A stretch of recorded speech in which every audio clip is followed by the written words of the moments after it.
situation.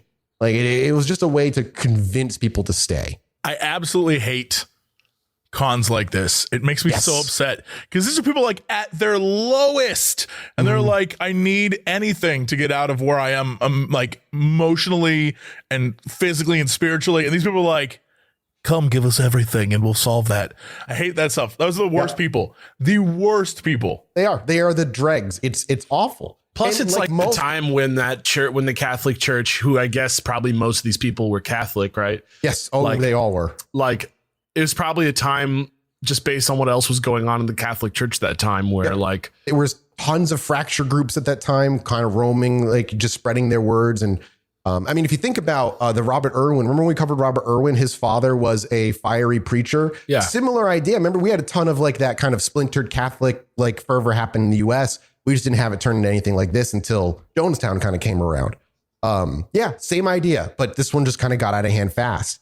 Now, like most cults, technically selling your land wasn't quote unquote with mega quotes required, but most would do it.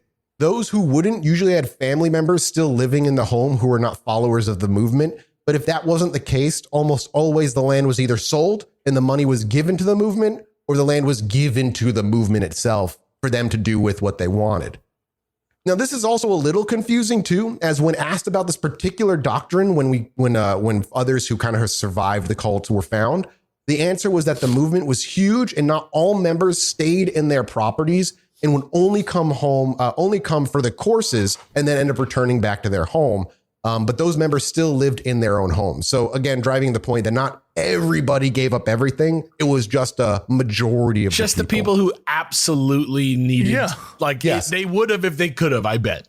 And basically the movement just kind of had adopted this, like while they tried to get people to give up their belongings, if people pushed to keep it, they essentially just adopted a whatever's best for the situation policy. So they would not fully like kick them out of the church because, I mean, the money's too important to them for them at this point. And that's just when you join. Once you join the movement, you go through a training regimen to ensure that you fully understand the message of Jesus and the Virgin Mary and all the visions that all these people had that led to this one group that would be saved at the end of it all. The movement put together the messages from the visions of the Virgin Mary and Jesus onto recorded tapes.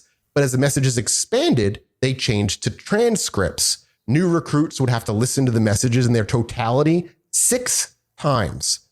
The visions would usually amount to the following narrative.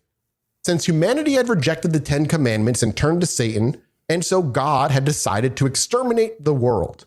However, the Virgin Mary and Jesus Christ intervened and spoke on humanity's behalf, and God decided to give humanity another chance after Jesus's first failed attempt, technically.